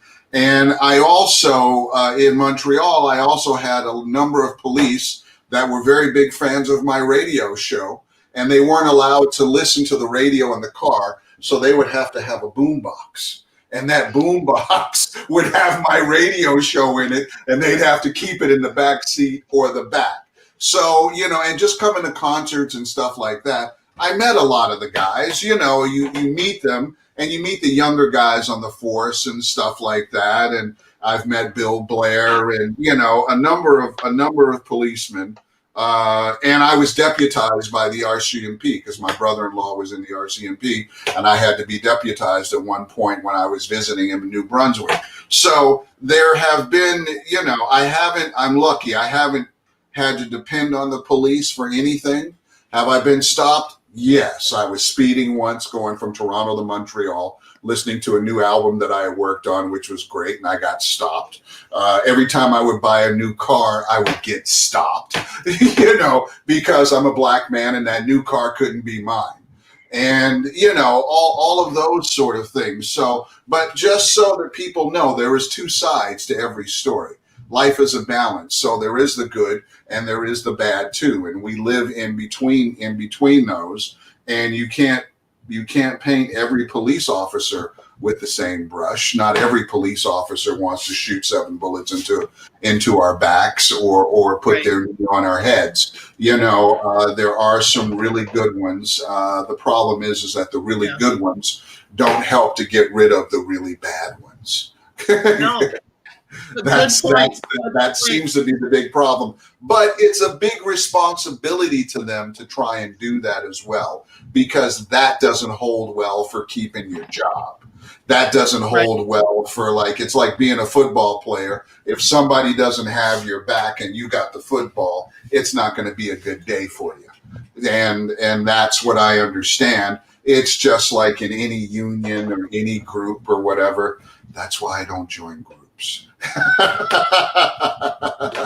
I'm not a big one for groups. So I think I could close off here because you've got one more session to do. Yeah. And I want, her to have as much time as she can, because I think I might have taken some. I don't know. Sorry about that. No, you've done well. We love it. Every segment has just been powerful. But yeah, go ahead. Take it away. What are your final comments? Or my final comments is that racism, driving while black, you're going to get stopped, just like you're going into an expensive store in New York City or Rodeo Drive in California. You're going to get stopped to a certain extent till the person who actually is controlling the button or the buzzer knows you and lets you through the door. I work in music, a lot of rock and roll, which traditionally rock and roll is looked at as being a white thing when it's not. It really is traditionally and all the way black. So I would be working with a lot of people that didn't look like me, and I would just sort of train them as to how to treat me and not be treated less than, not be treated like I was from the culture of less, or that I was from less, or that I had less education and all that kind of stuff. Because my mom made sure that I had more education and as much as she could jam into me and to never stop learning. So I find the music business rough and tough all over the planet. It's a great business to be in if you love music. But if you're in music, you'll probably eventually go to film, because you can grow old gracefully in film and still make that kind of money that you need to make. So there you go. But if you're going to be in the media, there's lots of room to be in the media. There was a black radio station, 2 of them in Toronto, that didn't do very well, unfortunately. But there is lots of room in the media. Just don't want to be the first, because you're probably not, and always want to do it better than you think that you can do it, so that you can actually make an impact in the field, in the area that you're going in, but also have people rely on you as a reliable source. So that means you have to have the education. That means you have to be right. And that means that education doesn't stop once you get a piece of paper. Anyway, I will probably do this again sometimes. If anybody has any questions, you can, just sort of put me in the private chat, and I'll try and answer them for you. Do you have any questions, Jacqueline? Listen, I'm just captivated by all of you guys, okay? And honestly, each one of you is a show to itself, and we're probably going to have to break it down like that going forward. But I will say this, if there are any mothers out there, Michael just brought something to my attention that I'm not even so sure that I've done. I raised a Canadian young black man in this country, and I don't ever remember having that conversation with him about what to do in the event of. I mean, I raised him with good manners. He's a great kid. Thank God for that. A young man, I should say now, a well put together young man, but I never had that conversation. Well, in Canada, I think you being a mom here in Canada and having your kid here, maybe you thought you didn't have to have the conversation here. In America, we have to have that conversation. We have to. And I have a son who's in his early 20s. He spends most of his time in New York, and Europe. And we've sort of kind of had this conversation, but we haven't had the full-blown conversation because I want to be in the same room with him when I'm doing it. Right. You know, because I can't do it over a medium like this, because he's going to be like having questions, and I want to be face to face so that he can feel the emotion coming from me, and also I can comfort him properly. Very But good. yeah, we have to have these conversations. It's mostly with men, but women need to have the conversation too, you know. But I'm kind of easy with that, you know. All of my sisters, I made sure they knew how to lock, load, and clean a gun. Awesome. Thank you, Michael. If you can stick with us, that will be great. We're going to go into our final segment right now. I know that we've got a lot of questions that are probably mounting. We probably got some viewers and listeners that would like to jump in as well. But let's bring on our final panelist now. And we're going to be going into the last and final segment. And this last and final segment has to deal with mental health issues that stem from incarceration, that stem from entanglement with the justice system, having negative experience with law enforcement, and the mental health issues that can occur as a result of it. So we're going to bring on, this is a lady that I have interviewed on more than one occasion, and every time I just like bow to this woman, okay? Like if you are looking for a clinical psychologist or somebody to help you with what could be mental health issues, depression, anxiety, trauma, any of those things, and you want to have a more than qualified psychologist and of Black heritage, this is who you want to find. This is who you want to find, right? Because her resume is like, that's a whole show to itself. But her name is Dr. Edna Aryee. She's a PhD clinical psychologist. And you know what, doctor, I'm going to let you take it from there, because you've got a 2-page resume of accomplishments, and I'm going to allow you to introduce yourself to us and talk to us about mental health issues that stem from negative experiences with the law. Good evening and welcome. Thank you, Jacqueline. Thank you, everyone. Can you hear me? Yeah. Yeah, you're good. Yeah, so thank you again for the opportunity and being on this platform to speak to the community and everyone. Yes, so I have a PhD in clinical psychology and a background, I would say an adjunct background in women's health and forensic and correctional psychology as well. I'm currently not an independent psychologist, so I need to correct that before somebody reports me to the college. So there are levels, of a psychologist. So I'm currently at the final level to become independent, and at that level, you need to write like 3 exams. So I'm almost there. So I currently work, with an independent clinic with a supervisor in downtown Toronto. But prior to that, I work at CAMH in the forensic program. I also worked at Ontario Shores in the psychiatric forensic program, and then I also work with Correctional Services of Canada. So that's, and then a women's college hospital. So I did my adjunct degree there. So that's a bit about my background. Currently, I would say a bulk of my clients and patients are Black, so both Caribbean and African background in the community. So I work with people from different backgrounds. I do all kinds of assessments and all kinds of intervention as well. So I'll just go straight to the topic that I was given today to prepare on. And like I've said, because of my background, I've been exposed to patients or clients in both institutions. So the correctional institution and the forensic institutions, those are places for rehabilitation, and they are slightly different. So for the forensic for the person to be there. It's like a hospital for people who have committed crimes but are not criminally responsible. So that means that at the time of the crime, they were influenced by a psychological, issue. So a psychological disorder influenced their decision. So they were not clearly in their right frame of mind, to put it that way. And then you have the correctional system.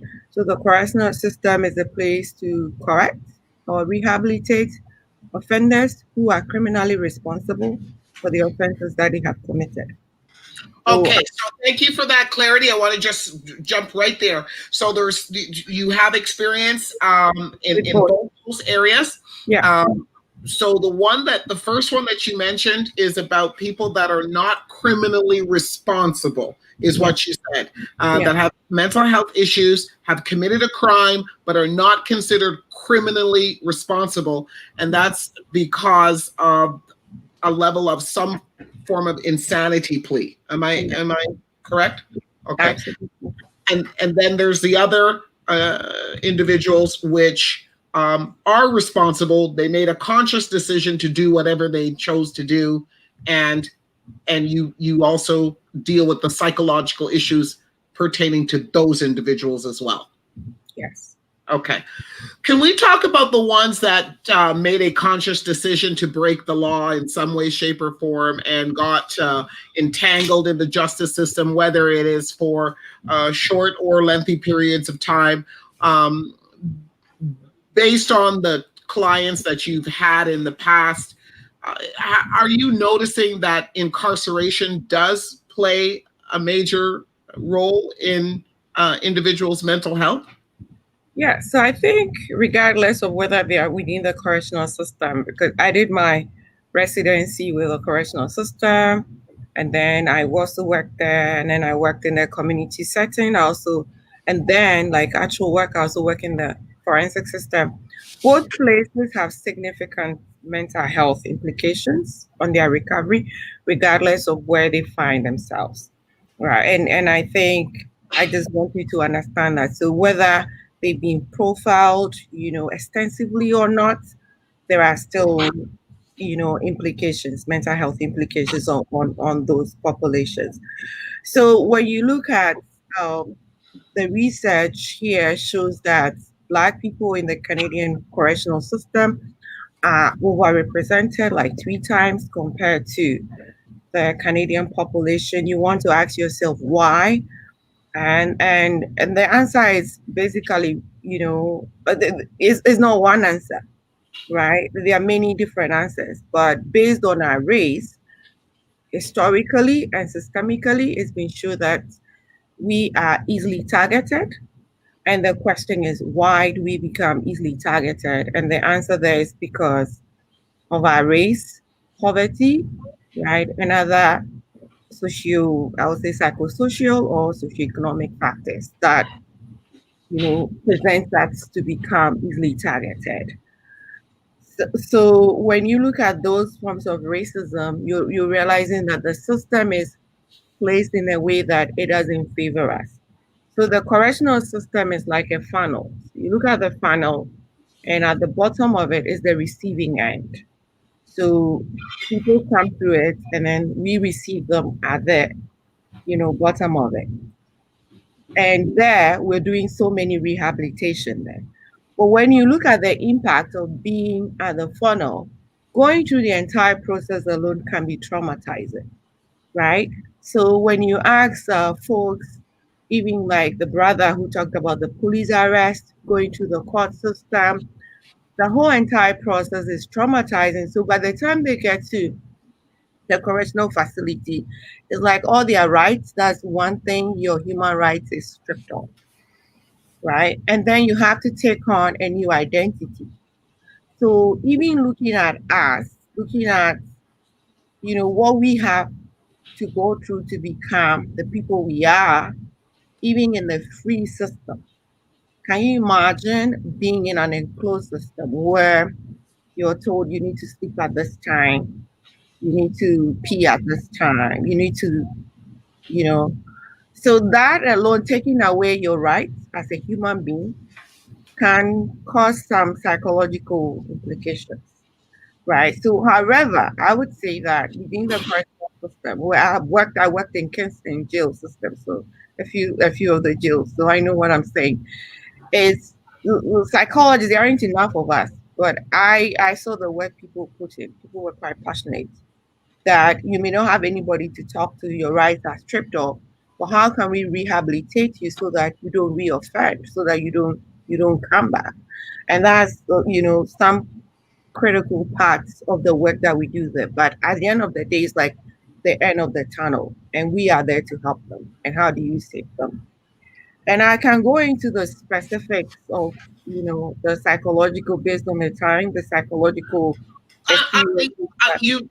Yes, and we want you to touch on that, but I just want to dig a little bit deeper into what you just said about the trauma of and the dehumanization of going through the system, being arrested, taken into, having, like Michael had his hands up in the air, an innocent man, but just for fear of his life, he had to put his hands up in the air as if he was admitting guilt.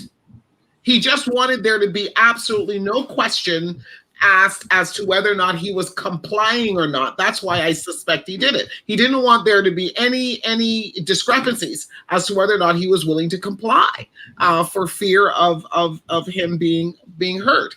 But once you get into the system, as you said, like this funnel, having to be told when to use the bathroom, when you can use the bathroom, when you can't use the bathroom, having to be stripped, having to be put into, dehumanizing positions in order to have all certain cavities checked. And, things of this nature, literally sitting around and having people talk over you, about you and around you, and not being able to act out your anger or aggression, again, for fear of retaliation. These are the things that I have to assume can play a major role. And, that speaks to the trauma. That to me sounds like trauma. Yes, it is. So here you're speaking about the psychology of power and how do you use power to influence people. So in psychology, we talk about different types of power. And one of them is the legitimate power. So the legitimate power is given to someone in authority. So someone like the police, the judge, right? So the police has the power to enforce, right? So that is legitimate. So I can use a legitimate power to intimidate you. So if you don't really have that mental power to process, that power that I have, I can use it to get whatever I want from you. Okay? There is also coercive power. Coercive power is I tell you what to do, and this is all psychology. I didn't come up with it. People can go and research. I can send them the references too. So coercive power is you dare not question me, and I tell you what to do. And if you don't do it, I'll punish you. Then you have reverent power. Reverent power is very similar to tokenism or very charismatic. You worship that person, right? And so like Obama becomes the first Black president. We all worship him. Nobody criticized what he did to a Black community or not. I mean, that is when you look at Carl Jung's psychological theory of the collective consciousness. These are some of the power that you can use to influence anybody, right? So when it comes to us as Black people, I would say these are some of the powers that have been used, like expert power, coercive power, reverent power, legitimate power. So what do you do in this situation? So you find yourself just being powerless, regardless of which type of power you have to follow. So that alone can be traumatizing. That alone can cause anxiety. That alone can cause fear. Because you walk in a community where when you hear the police, the siren, immediately you freak out. Because that's a legitimate power coming, or a coercive power, right? Or a reverent power. And you may not have done anything, but because that has been ingrained in your subconscious mind, you start acting in a way that we call self-fulfilling prophecy. So like the brother said, the Black kids in the community will just be running, just hearing, because that is like ingrained in your subconscious mind. And I would say personally, I do that. I'm like, my husband is stepping out. I'm like, God, I'm praying. Nothing happens to him. He's a Black man, you know. And I'll ask myself, do I really, really have to pray about this? You know, but it is a sad truth that we have to, realize. So is that okay? Have I answered that in terms of I think you did wonderful. You always nail it for me, but I'll ask the other panel members, do you are you understanding where Dr. Edna's going with her breakdown of the various different levels of power, and how, does anybody have any questions for her in regards to that? Okay, go ahead.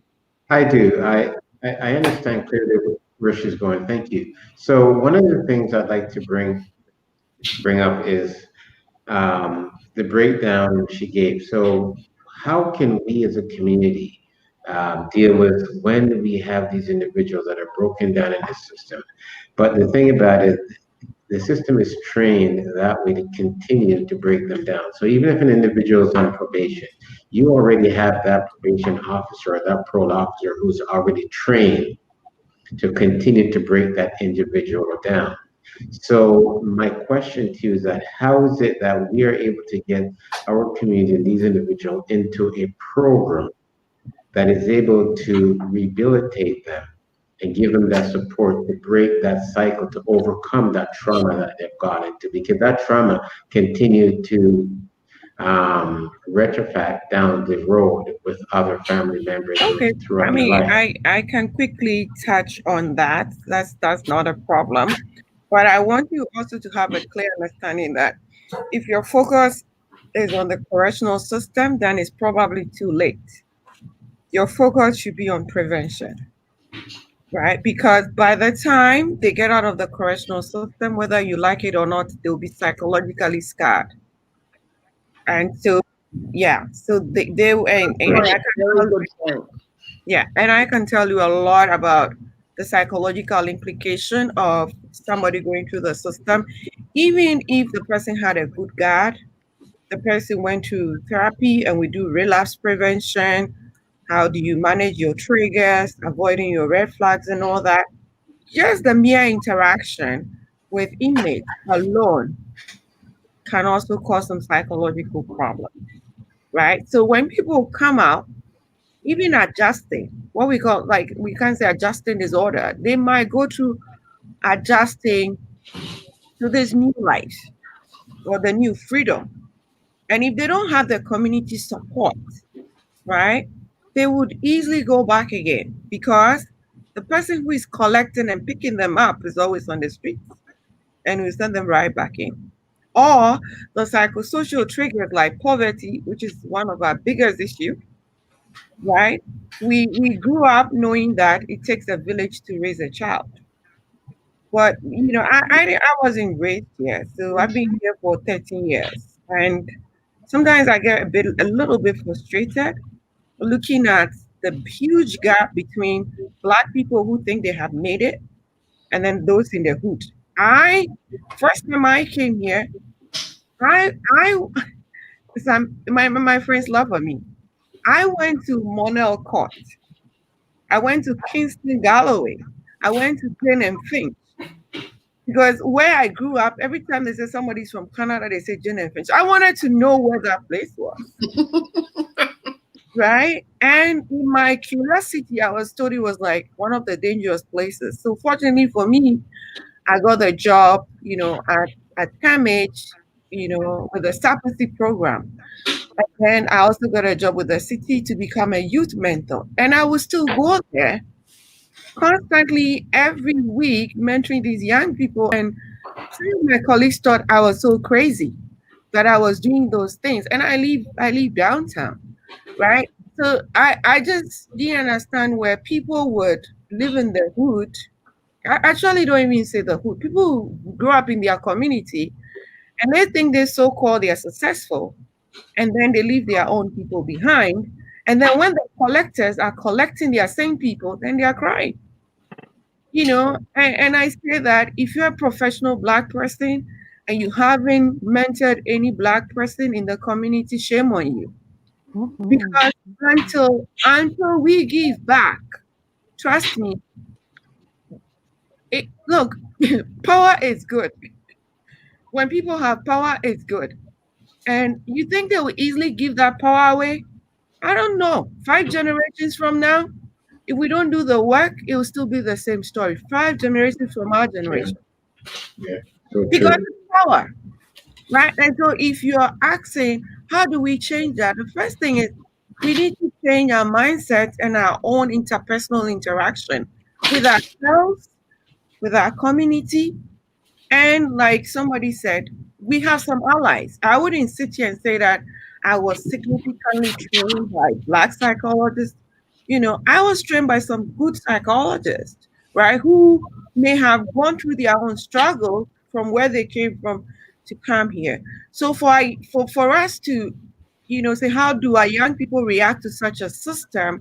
So we need to empower our young people, change their mindset. I tell my patients, don't be scared. Don't be scared, because it is what it is, and you have to do what you have to do. There will be distractions along the way, right? If you want to become a doctor, a soldier, whatever it is, a nurse, there'll be distraction because somebody doesn't want you to get to where you're going because you have to feed into a nurse system, right? But you will have to stay focused. And all these young people need our mentors. The psychology research shows that for young women to build their confidence, they get it from their fathers who play with them. So when your father is cheering you up and saying, go Jacqueline, go Jacqueline, go Jacqueline, you grew up into a confident woman. What about the young woman who is in there who tell me, Edna, my dad and I will have to sell crack or weed for us to eat. And if I didn't do that, then we're going to do prostitution. I'm like, bingo, because that was like the best devil out of the whole devil, gang of devils. So who are we to judge our own people? And if we don't give back, it's going to be a cycle. On the streets, they don't care if you're a millionaire or if you have a doctor written at your forehead, or you can have 10 PhDs, nobody cares. Probably maybe you go to Wakanda and they will celebrate you. But here, we are all in this bubble. Yeah, and we have to do it together. So thank you, Doctor. Dr. Edna, listen. When you talk, I listen. You're just a force to be reckoned with, and I really urge anybody out there that is having any issues or any concerns at all with any of these matters, whether it is trauma from being, institutionalized, depression, anxiety, anything at all, Dr. Edna is absolutely the person to talk to. And she talks about our issues from our perspective, which is the biggest gift that I think that a psychologist can give to a Black person. I have to ask a very personal question though, doctor, okay? I've got this very personal question that has been it's been bothering me for years and years and years. As a female, as a Black female, of course, and a professional, whether I'm a professional or not, it doesn't matter, a Black female. Black females have been labeled with this angry Black woman. Michael, there, you're laughing. What's this? The angry Black woman tag. Like, what's up with that? And I remember they even tried to pull that card a little while ago on, the vice presidential candidate in the United States, which is Kamala Harris, an overly accomplished Black woman who is running for vice president. They tried to label her as an angry Black woman when she was introduced to the world stage. And I thought to myself, there you guys go again. You try to pull this on us every single solitary time. And my only answer to people when they say, what is it with, Black women? Why are they so angry? And my only answer to that is we have every right to be. We have every right to be. We are raising families, in many cases on our own. We're responsible for a lot of things. And if you had to be the breadwinner, the mother, the father, in many cases, not all the time, but in many cases, you'd be pretty angry too, right? But anyway, maybe you can just speak to the angry Black woman. Is this a legitimate stereotype, or are there any facts to it? What's happening with that? So I would say that culturally, Black people were loud. So where I come from in Africa, we scream and yell. I remember once I was at, I think, Frankfurt or Amsterdam one of the days, and we were just chatting, Black women, and the police just showed up and said we were fighting, and we're like, no, we're just talking, right? So I would say naturally we that is our nature. We might not appeal like another person's nature, and the problem is with acceptance. So in order to make you not to accept yourself, because I don't accept you, I have to probably gaslight you. I have to make you feel like there's something wrong with you. And so you start internalizing, some of these messages, but it's not true. I don't think Black women are people who walk around annoyed, unpleasant. We have issues, right? We have real issues, real life issues, right? So you're walking on the streets, you're thinking. You go to work, you're thinking. And I've been to my clinic, and I remember somebody, I don't know who's listening, but I won't be specific. I said somebody looked into my face and said, "We can't read you. Today you're coming angry, tomorrow you're coming smiling." And I said, "Don't look into my face." Right? And then they were like, "Oh, but we're all supposed to be friends." I said, "We are not friends. I came to work. Leave me alone." Right? And so and I have this nice calm voice, but I wouldn't miss out my words regardless of my voice or how I look. But I don't think any Black woman should internalize that there's something wrong with that. It's a form of psychological labeling, and if you don't take care, you would internalize the message, and that will become like your self-fulfilling prophecy, and you will walk around every day thinking that, oh, they think I'm angry. They think, there's something wrong with me. There's absolutely nothing wrong with you. It's our nature. Having said that, in some of my therapy sessions, I teach some of my patients how to negotiate through communication. So you have to know the message and what you're communicating and the person that you're communicating to. If it's one-on-one at your level and there's this kind of white person trying to intimidate you in that corner, it's between you and him. You can dish it out to the person right there. But if there are people at the table that those people can take the bread off your plate, then you have to become a little bit more strategic and use some of the psychological tools in communicating.